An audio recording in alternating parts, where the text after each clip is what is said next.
Hello, can you hear me? Yeah, they're muted. I think they're muted. Yeah, they're Yeah. muted. I was gonna type in chat. Oh, yeah. So that's what I was going to do.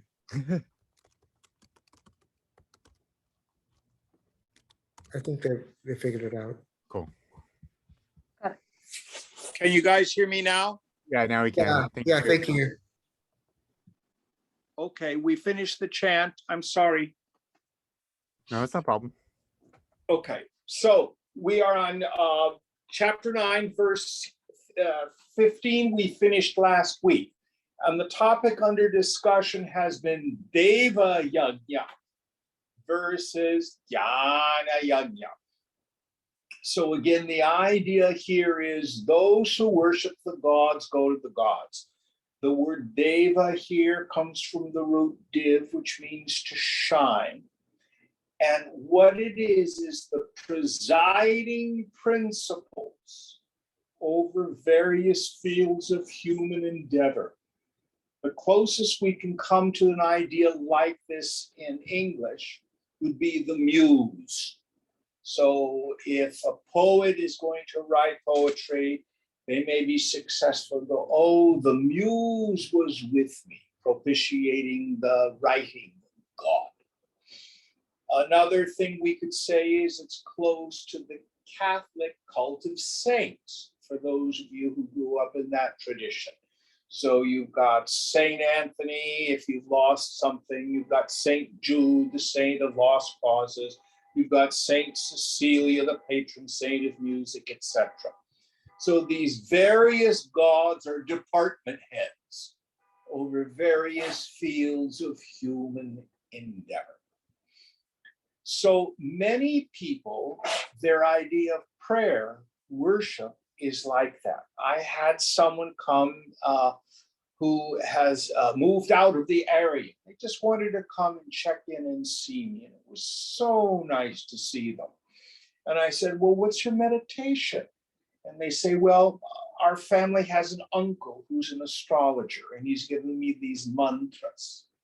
Well, what are the mantras? Well, one is for prosperity, and one is for peace of mind. And you can have all sorts of mantras. You can have mantras to get married, etc. All sorts of mantras. This is Deva Yajna, to get stuff in the world.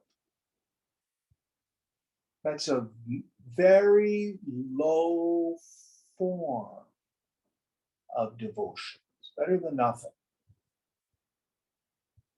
Krishna says, those who worship me go to me.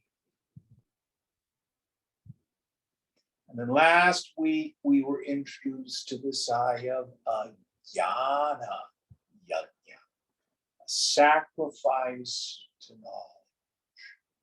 So Swamiji used to call the camps that he gave Jnana Yajnas. These were sacrifices to knowledge. So I call it a gestalt. It's when we have sincere students who really want to know the truth. They don't want to have a mantra of how to have boy babies. They don't want to have a mantra to get a new car. They want the highest knowledge. Guru is committed to this. We're breaking open the scripture. And this whole dance that we do is Jnana Yajna. It is a means of knowledge, of pramana. It's a non-intellectual path for intellectuals. It's a way of thinking that gets us beyond our thinking.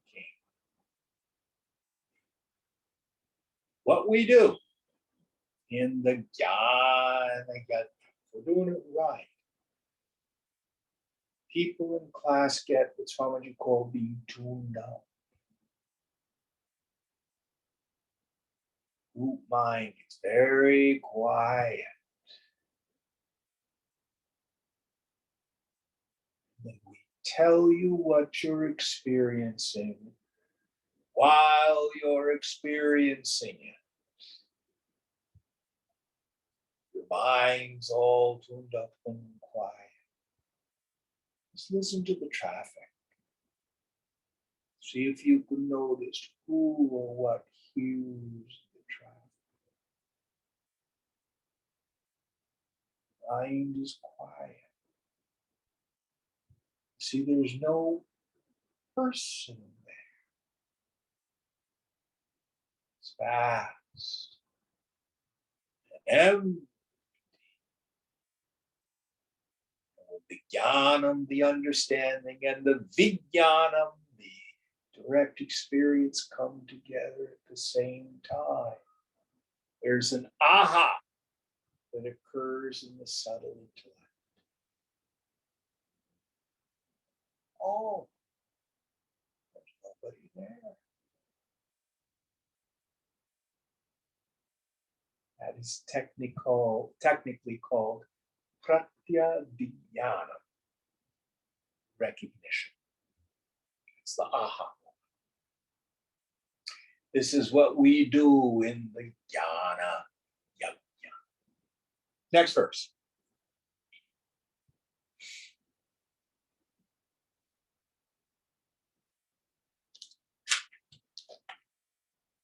Aham kraturaham yajna swadhaha mahamaushadam mantroham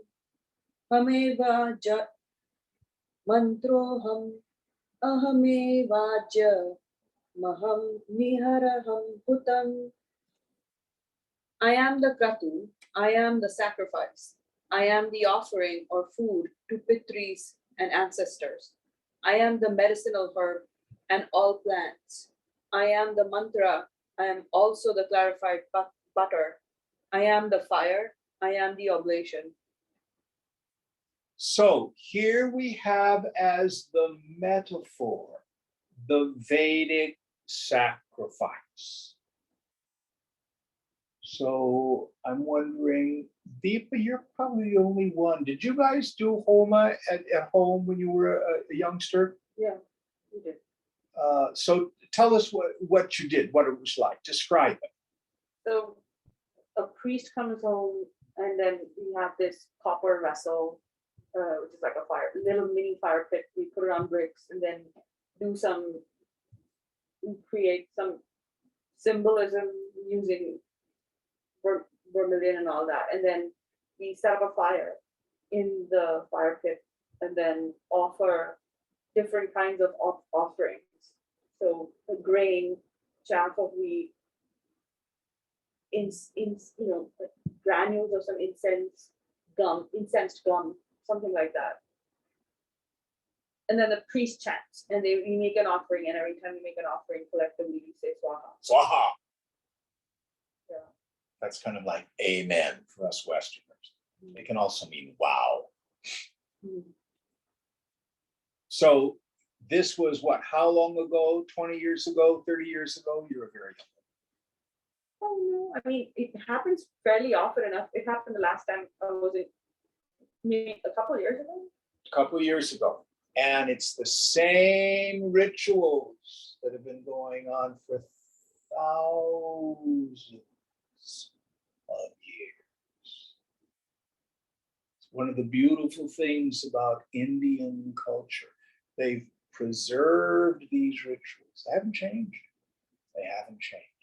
So this sacrifice that Deepa's family did in her home is exactly what Krishna is referencing. And the idea here is, on an exoteric plane, you do this yajna, this sacrifice, this ritual, to get stuff. So you do puja to get stuff. You also, Brahmin families do it because there's the idea that you have to do this in order to keep the universe running. Sacrifice actually is what makes the universe run, feeds the gods and the ancestors and stuff like that. Let's see. But what Krishna is saying here, let's dig deep into this. So the metaphor here is the mind is the fire.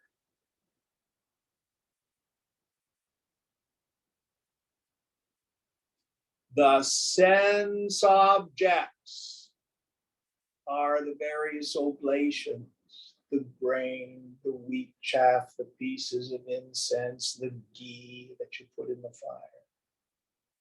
fire. The sacred hymns that the priest chants. And the priest, all of it is symbolic. It's like the ego, the intention. And he's saying all of it is Krishna. All of it is consciousness. So what we want to look at, we have frequently this issue that yogis will get. They'll do the practice, I'm not the body, I'm not the feelings, I'm not the thoughts, I'm not the ego. I'm that ground of being, the pure witness. Then you come out of meditation and Monday morning you want to strangle your boss. Anybody have that experience? Or you have issues with family. What's going on? Reason is that's only half the process. Now we need to see the self in and through all the phenomenal world.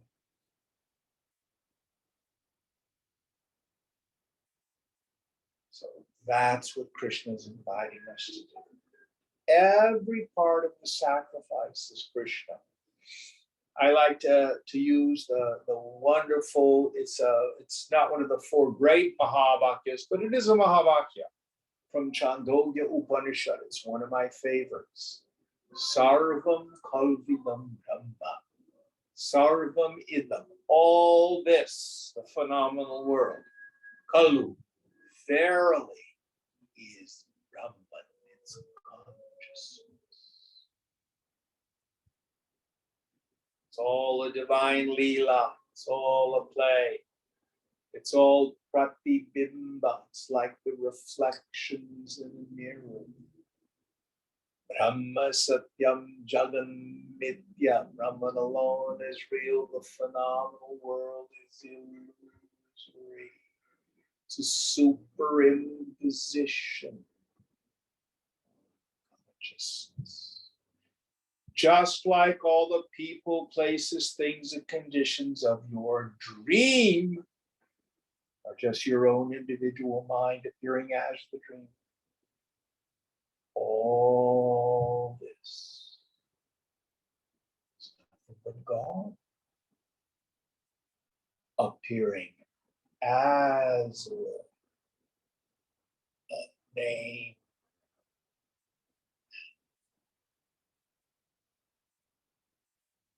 It's all God.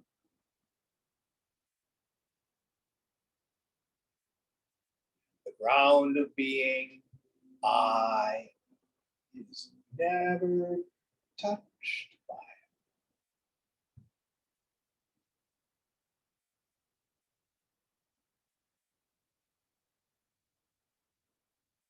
So this metaphor of the Vedic sacrifice, with the fire as the mind, the oblations, everything being the sense objects, the mind eats them all up. Agency, the priest who's pouring all that stuff. You know, that's the agency. All of it, every part of it is Krishna. And it's mystic symbolism. Means your body, mind, intellect is Krishna. means the desires that come out of your heart, Krishna. Meaning this a sense of agency, who's doing the doing, Krishna.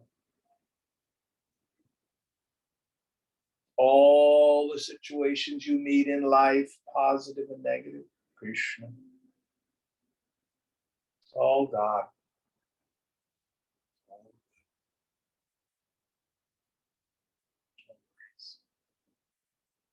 Any thoughts on this? Next verse.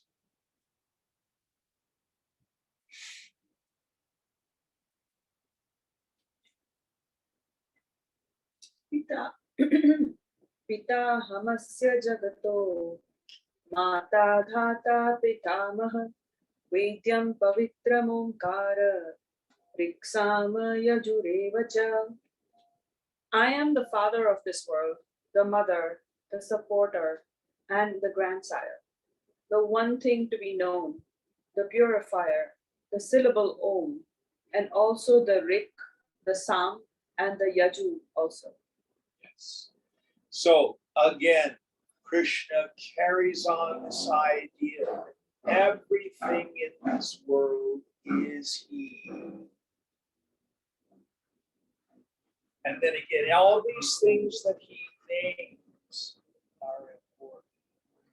Some people want to approach God as Father. Others want to approach God as Mother.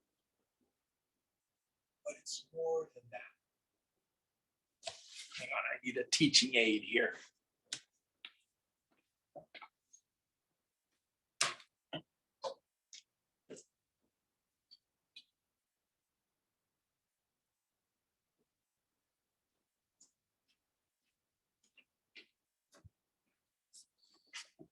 So this is one of the oldest forms of divinity that we have in India.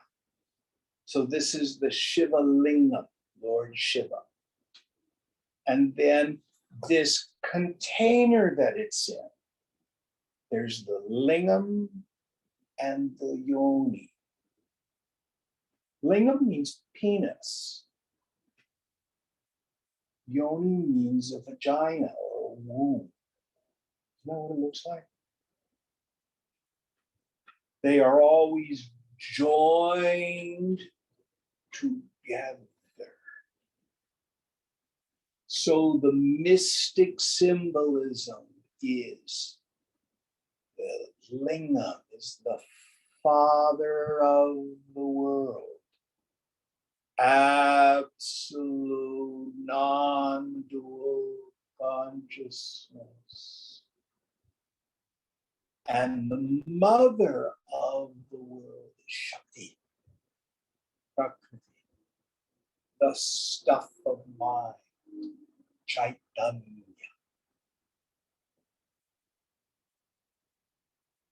No one knows how or why that consciousness, which is one without a second, seemingly forks into subject.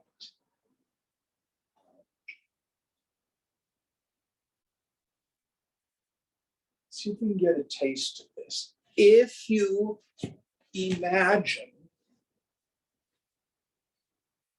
a mango, what did you make your mango out of? What's the material cause of the mango of your imagination?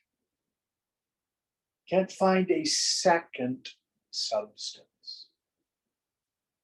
And when you quit imagining the mango, it just goes away. You don't take it out and put it in a drawer. You don't have a card file of imagination. Imagine an elephant. There it is. So you make the mango and the elephant out of the stuff of your individual mind. That stuff is your individual you. So the divine mother, the yoni, the womb, the Shakti. So on the macrocosm, consciousness with its infinite free quality of will, seemingly out of itself, manifests everything. Not 14 billion years ago at the Big Bang, but now.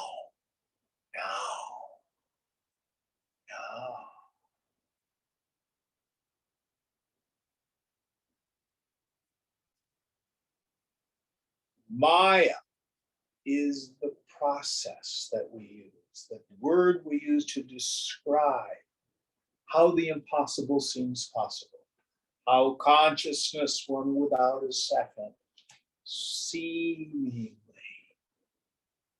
waves into manifestation without itself ever changing. Lingam and Yoni, Shiva ever wedded to Shakti, the eternal Father and Mother of the whole universe. Beautiful, beautiful poetic symbolism.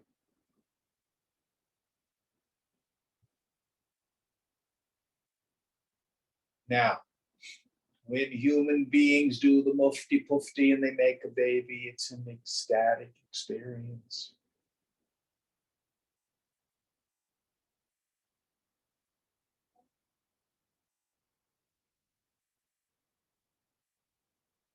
Shiva, ever wedded to Shakti, is an ecstatic experience for the manifestation. All is Maya. All is bliss. Spend too much time going into that tonight.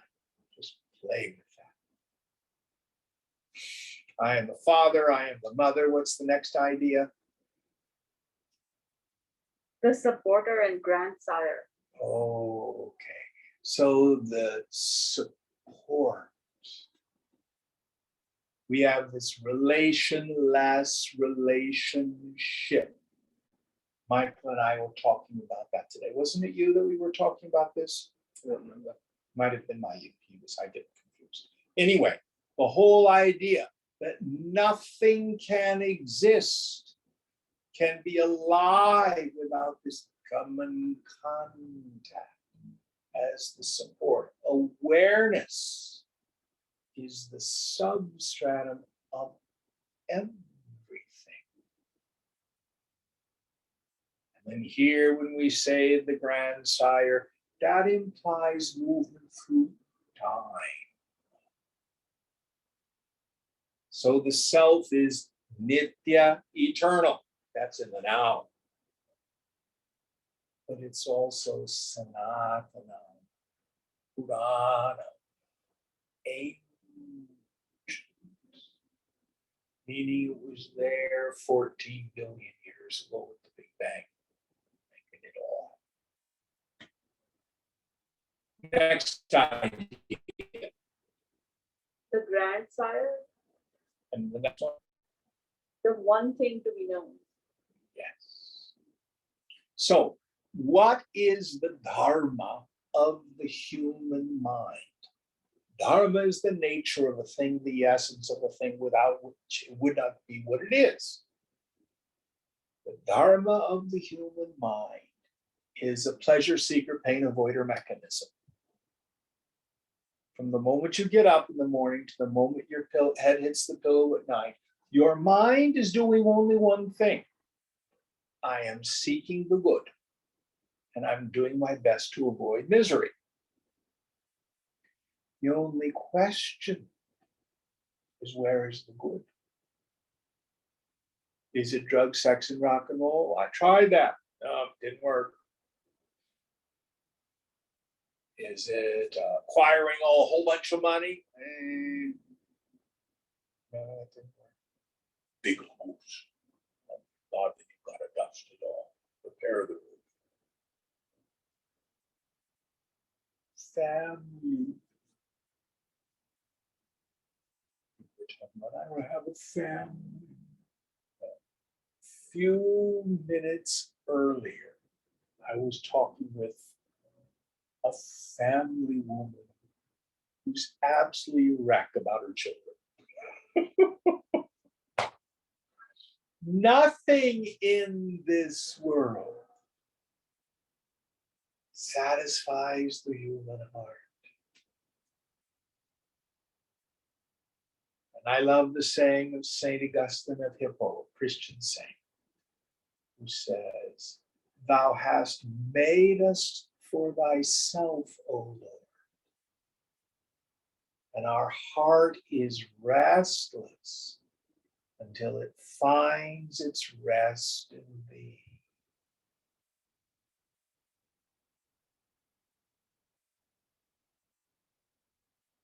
That's where we want.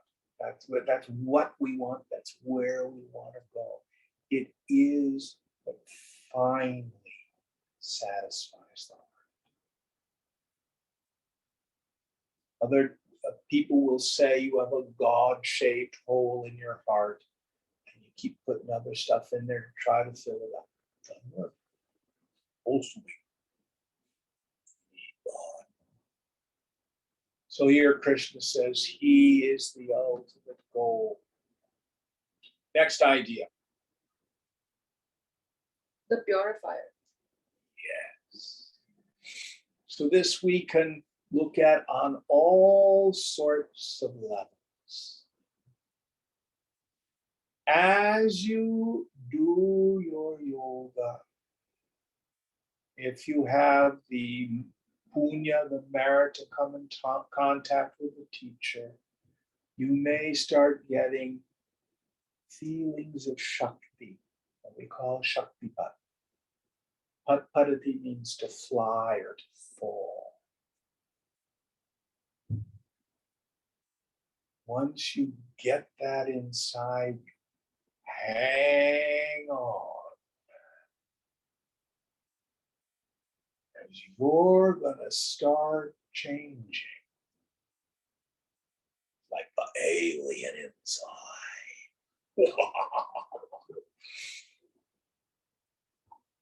What it's going to make you do, it's going to bring up out of the unconscious the knots of the heart, and you're going to weep and cry and be full of sorrow.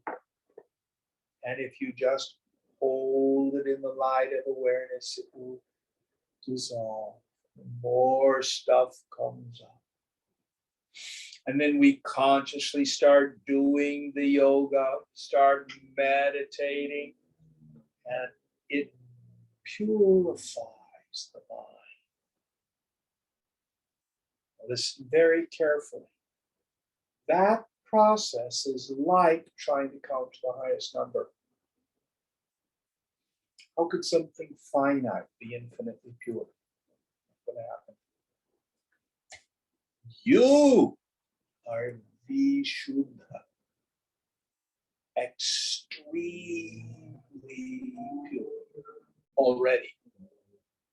Not your stupid ego, but yourself. So after you've purified the equipment to some degree, then we start this process of self-inquiry. What we discover is, oh, there's nothing there. I'm already pure.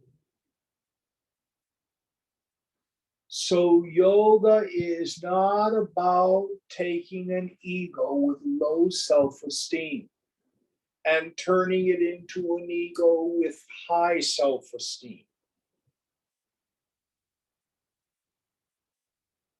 It's not in the end about self-improvement. It's about self-abandonment with the small s. Because you are already.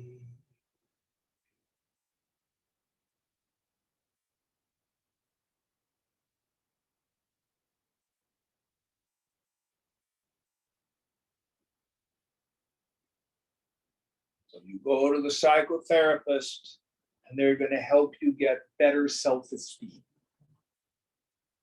No way. You should feel better about your ego than feel terrible about your ego. But yoga says, now we forget that.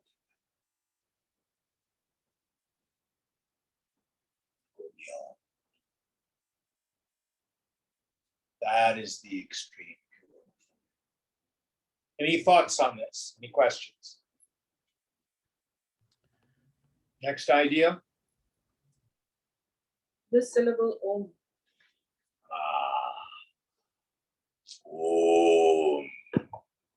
Pranava. It's the sound syllable for the infinite. Who can spell Om for me?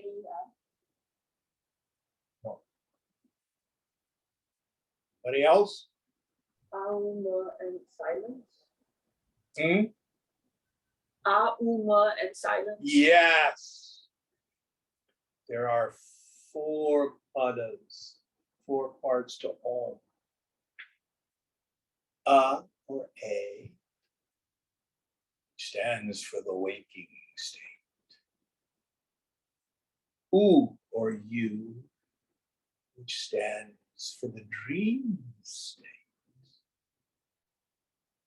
Ma or M, which stands for the deep sleep state. And silence,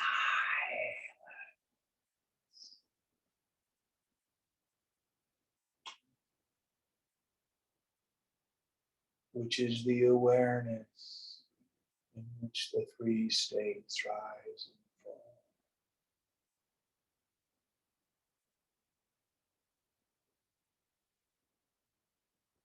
Always when you chant Om, chant all 4 parts. When you chant any mantra, don't forget the 4th part. Om Namah Shivaya, Om Namah Shivaya.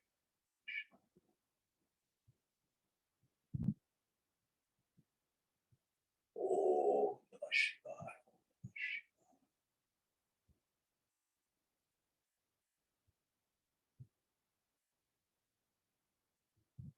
All 4 parts are the syllable. It also means the waking dream, deep sleep state. Brahman with qualities. And the consciousness, the awareness. All that is Om. Next idea.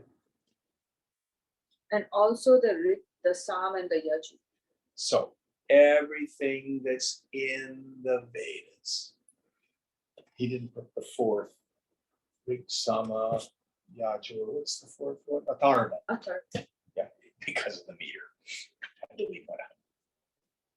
Anyway, the point being, in the Vedas are all the worldly knowledge we need in the mantra portion and the highest knowledge which we find in the Upanishads. So I am all the things that human beings need in this world. Basically what he's saying. Next verse.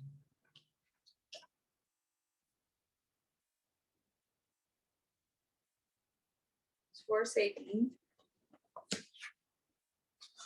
Gatir Bharta Prabhu Sakshi Nivasa Sharanam Sudhit Prabhava Pralaya Sthanam Nidhanam Bijam Avyayam. I am the goal, the supporter, the Lord, the witness, the abode, the shelter, the friend, the origin, the dissolution, the foundation, the treasure house, and the seed imperishable. So each one of these is a pointer to what is my essential nature. Now, always understand, we have what we call these four Mahavakyas, these great utterances from the Upanishads. First one, Prajnanam Brahma. Brahman is consciousness. Brahman is pure awareness. Where is it? I am Atma Brahma. Oh, this self is Brahman. Guruji, yourself is Brahman, I'm a worm. No! Tat Tvam Si. You are. And this third one is, we call this the Upadesha Mahavakya, the instructional one. All the various branches of yoga are in that one. Now, when we have what's called an exegesis, we pull apart the scripture of that third Mahavakya. The traditional way we do it, microcosm, macrocosm. You have a physical body, the meat lump. God has a physical body, the phenomenal universe. We call it the Jagat. You know why we call it the Jagat? Because it was Jagat, Jagat, Jagat, Jagat, Jagat, Jagat, Jagat. It's always moving. You have a subtle body, your own interior world of feelings and thoughts. God has a subtle body.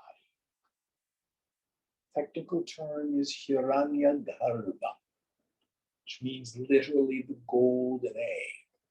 It's the sum total of all the thoughts and feelings of creation. You have a causal body. Your individual vasana bundle. You wake up in the morning, you do something that's connected to yesterday. God has a causal body. The total vasana. That's called Ishvara, from the root ichati, which means to wish, to will, to intend. We usually translate Ishvara as the Lord, the ruler, the controller of it all. And at the core of your being is witnessing consciousness, which you experience as I.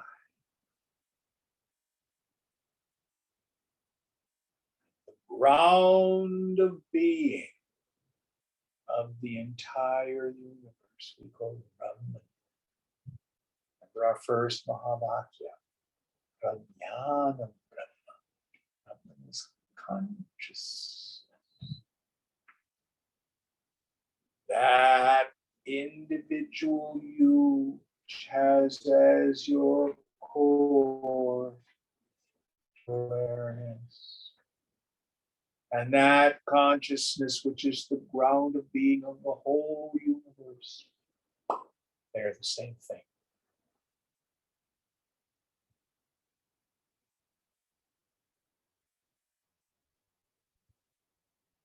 There's not a bunch of little cells here. There's one of us here. I'm just going to give you an example. One of my favorite terms for the self we find in Yoga Vasishtha, Chid Akash, the space of consciousness. So here I have the water glass, room space around it, glass space inside. Just like consciousness is everywhere, and it seems like you have consciousness inside you. Now watch the magic trick. There's space in the cup or the glass, space in the room. Did I move space?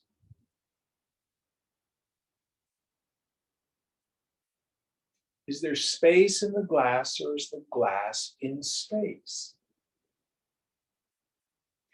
Is the self in you, or is your body, mind, intellect, and ego in consciousness? Now, imagine I have two glasses. Another magic trick. Space in this glass, space in this glass. Did the space get confused? Get out of my space. You're taking up my space. No. Space is not moved or altered a bit. So Michael and I were talking, it might have been yesterday, you were talking about having the sense of it's kind of in back or behind. Remember that conversation?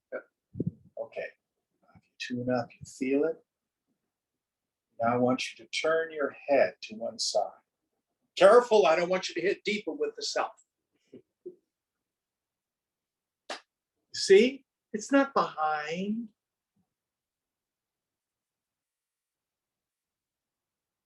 If you turn around and face the wall, I don't get blasted with the self. Where is it?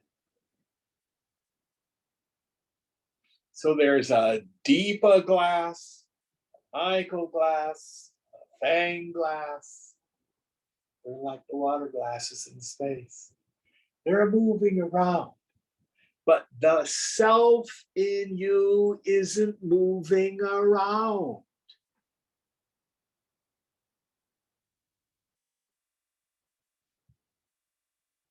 There's only one of us here.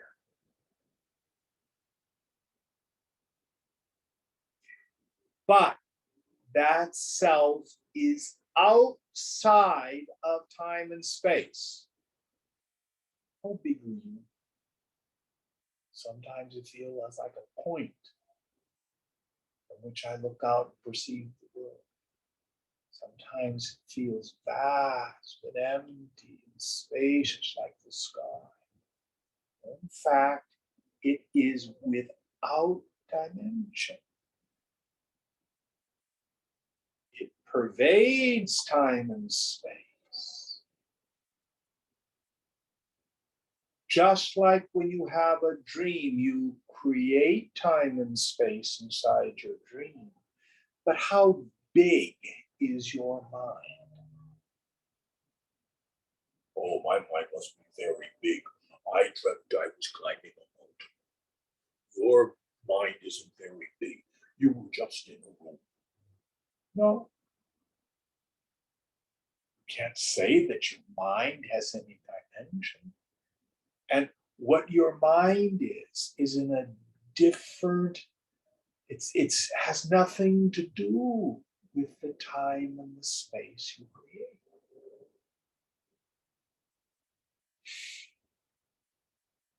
Chapter 4, Krishna has said, all this is strung on me like mani sutre, gems or pearls on a thread.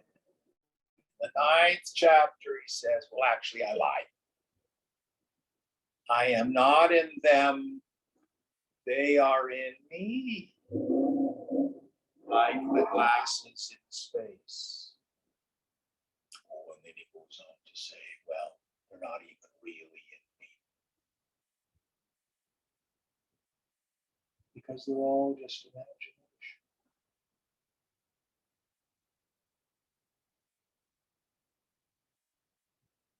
Yourself is not a part of Brahman. Your experience of I is the totality of Brahman.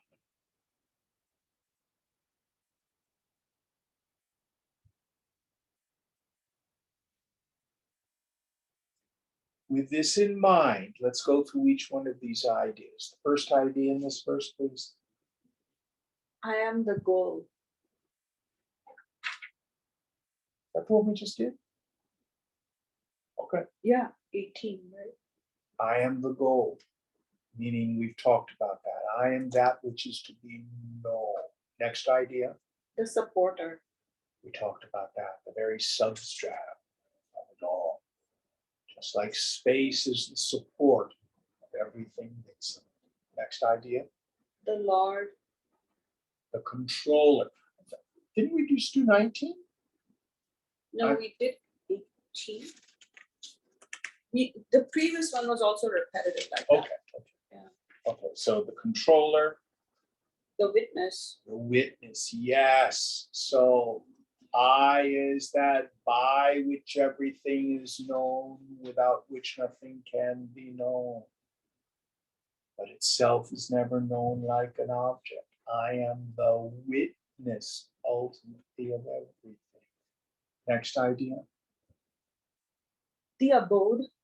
Yes, everything is in me.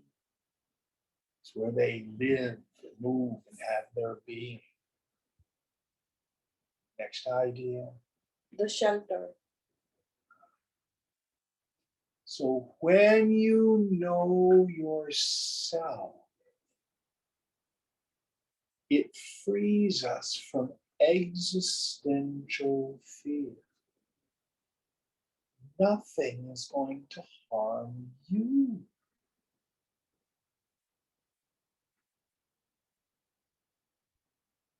It's all safe.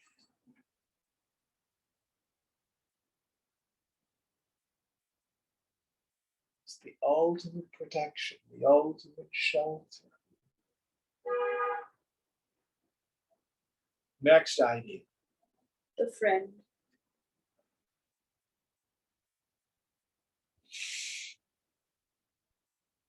There's a Hebrew psalm that goes, "Oh God, you search me and you know me.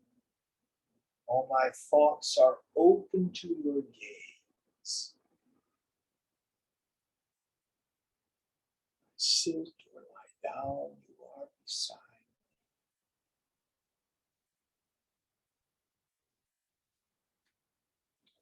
It says, "Before a word is on my tongue, Lord, you have known its meaning through and through."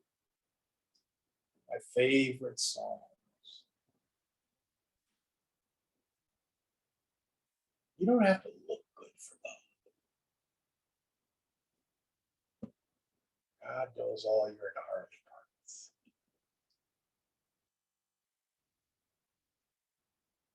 And that Ishvara, that Lord of creation,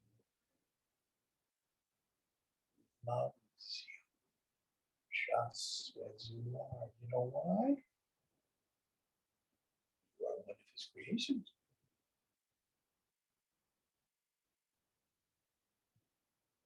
Next idea. The origin. Yes. So everything that I am as an individual, with all its uniqueness. I love the metaphor of the snowflake. All snowflakes are water. All beings are Brahman. Every snowflake as a crystalline structure is unique. So Fang, you can't try to be deep as she's taken. All you can be is the most authentic Fang.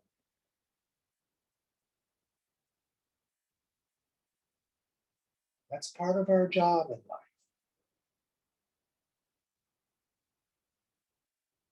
Satyam. Satyam means truthfulness, but it also means authenticity.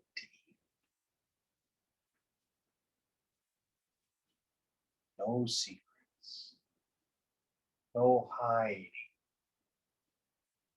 Do you compartmentalize your life? Are you one person with these friends, another person with those friends, and you put on a front at work, another front for your family?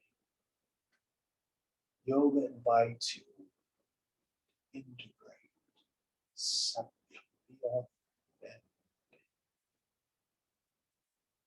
Listen very carefully.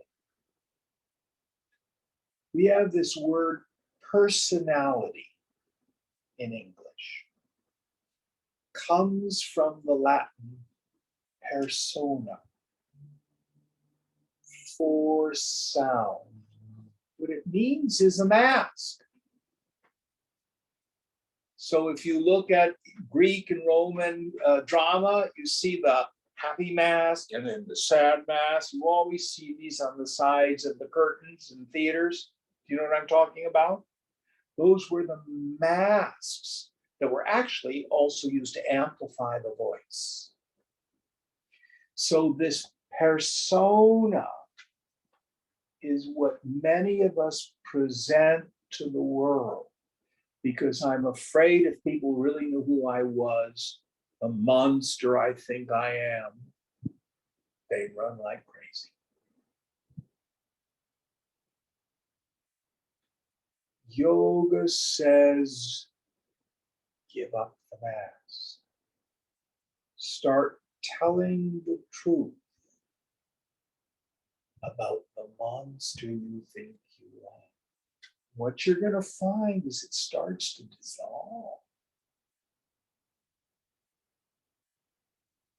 And there's something quite noble that you really are.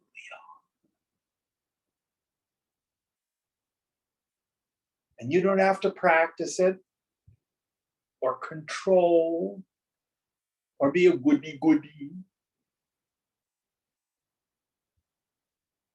It's quite a paradox. When we quit trying to be spiritual and instead endeavor to be authentic, integrate, marvelous things happen to the psyche. Any thoughts on this? Does that mean I should go out and punch people? No. But if you feel like punching people, tell the truth about it. You'll know what passive aggressive behavior is.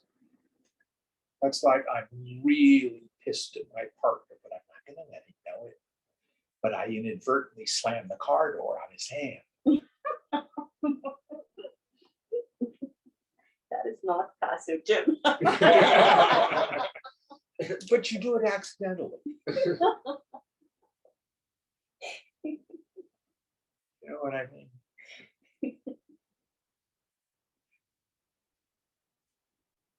I'm not saying have bad behavior, but I am saying tell the truth about what's going on.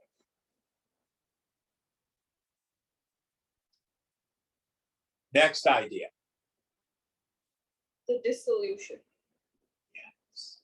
Oh, this is so rich, so cosmically at the end of creation, all this is dissolved back into the unformed Chaitanya, Prakriti, mind, consciousness. On an individual basis, every experience is dissolved back into unformed substance. One of the Lord's cosmic laws is entropy. He has a law of sankalpa. Things come into being. But he also has a law of entropy. They all fall apart.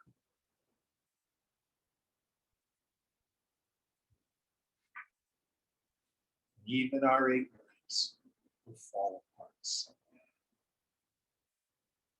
Every form, without exception, is dissolved. Next idea. The foundation. This again, the same idea, the very basis, the very support of all. The treasure house. Yeah. So, one of the things a yogi finds is where finally is happiness. what I've been looking for throughout my life, be it a relationship, be it a job, be it financial insecurity. It's amazing how many people are terrified.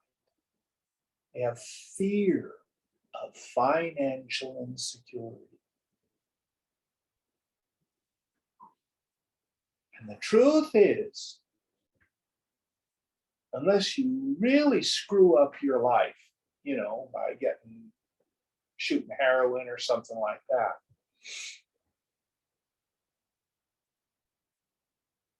you will be taken care of. Look to your direct experience. None of us here are kids. It all works out. There's never a reason to fear. FEAR. False evidence appearing real. What do most of us do about it? Fuck everything and run.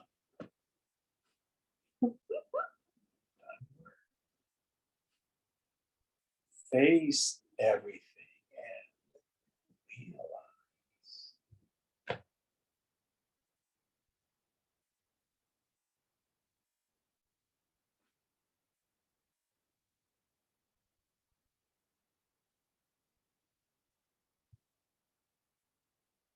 Next idea.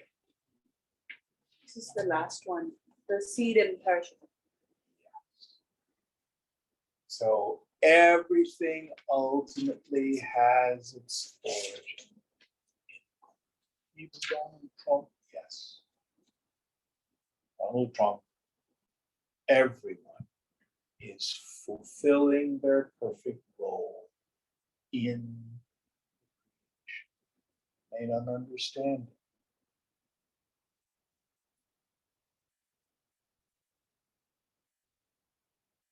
But it's there. All right, next verse.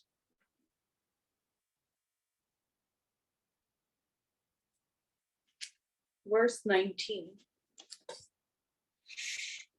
Tapamyaham varsham nikranamya srujami cha amrutam chaiva mrityuscha sadasachaham arjuna. As the sun, I give heat. I withhold and send forth the rain. I am immortality and also death, or existence and not non-existence, O Arjuna.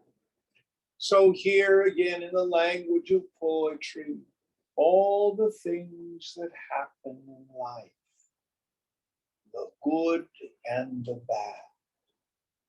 One of the things we see in life is what I call the movement of this great sine wave.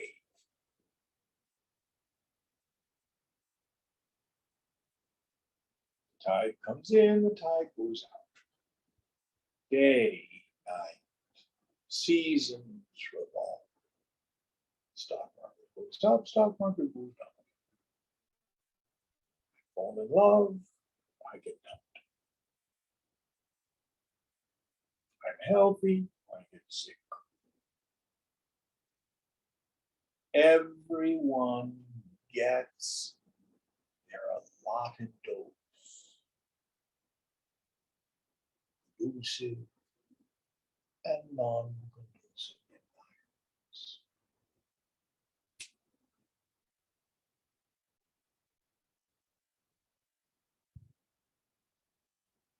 Does God punish us by sending bad things to us? No. How can there be a loving God who can allow axe murderers, baby molesters and stuff?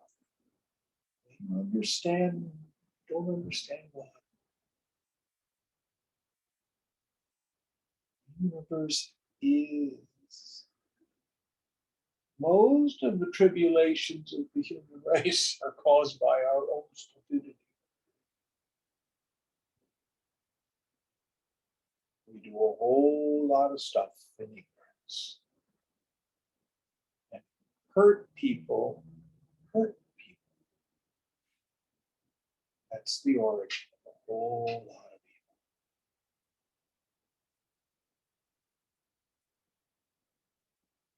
We think fighting and violence is a way to find peace. Cause and effect, fighting produces more fighting. Violence produces more violence.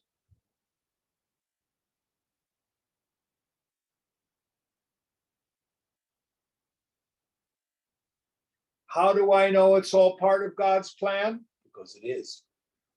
It's happening. Who else is doing it?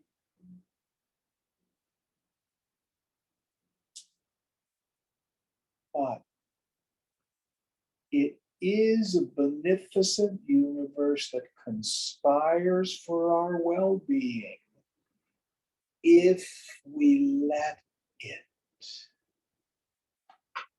Those people who have that evolution of consciousness to intuit that great Mahamudra, great gesture of the infant, and surrender to it. We live in a different world than those who live in a world of fear, fighting. A yogi has ceased fighting anyone and anything. It's all on.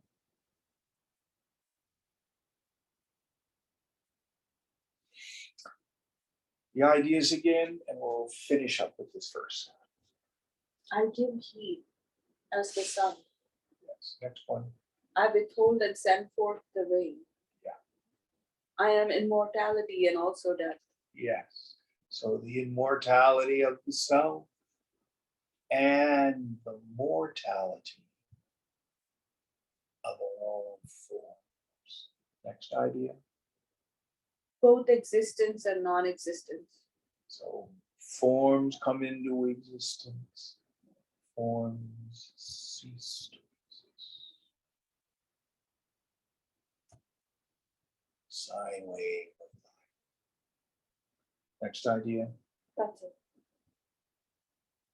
That's it. So Krishna here is inviting us to accept life on life's terms,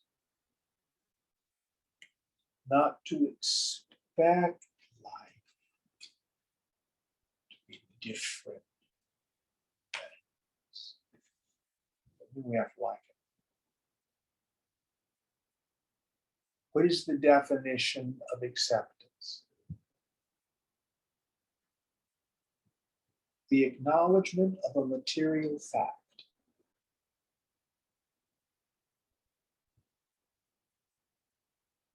I don't accept that COVID is real.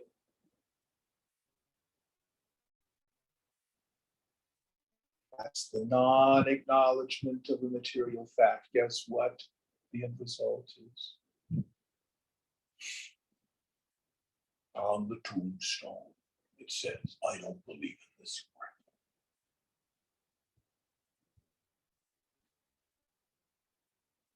It's like the person who's at the top of the apartment house and says, I don't believe in gravity. Jumps off. Gravity doesn't care. So our job is to accept life on life's terms. Only then can we do something about the suffering.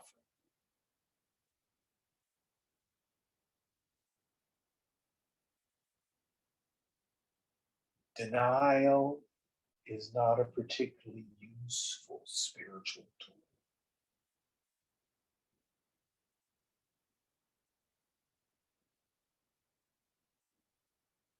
It's very paradoxical. Oh, I use heroin recreationally.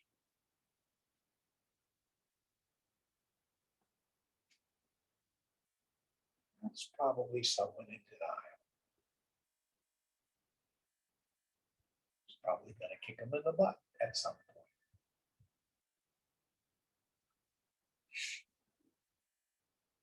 I cheat on my spouse, but they don't really want to know.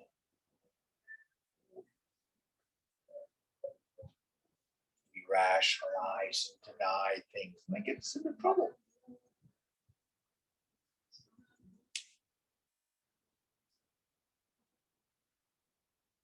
Part of our job is to see reality on all sorts of levels.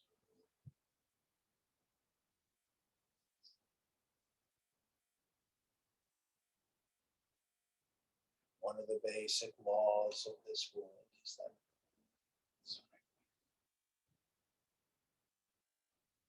don't believe me, just pay attention. See what you see. All right, we'll end here. Do we have any questions before we sign off? Any thoughts out in Zoom land? Hey, Jim, I had a question. It's Marcos. Yes. Just going back to the lingam, if I could, with the question on the female and the male principles. Yes. I'm reading the Yoga Sutras, and one of the commentaries mentioned, I hope I get this right, that the Father Sky can only be understood by Mother Earth, which I took that to mean like Say again the first part. I didn't catch the first part of the phrase. Father Sky can only be understood through Mother Earth. Father's guidance, Father's guide. Father Sky. Oh, Father's sky. Okay.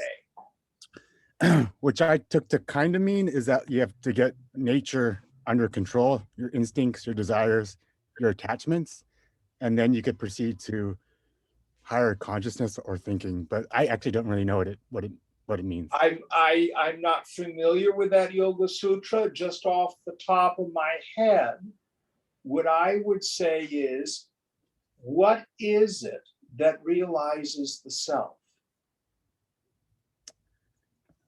The other?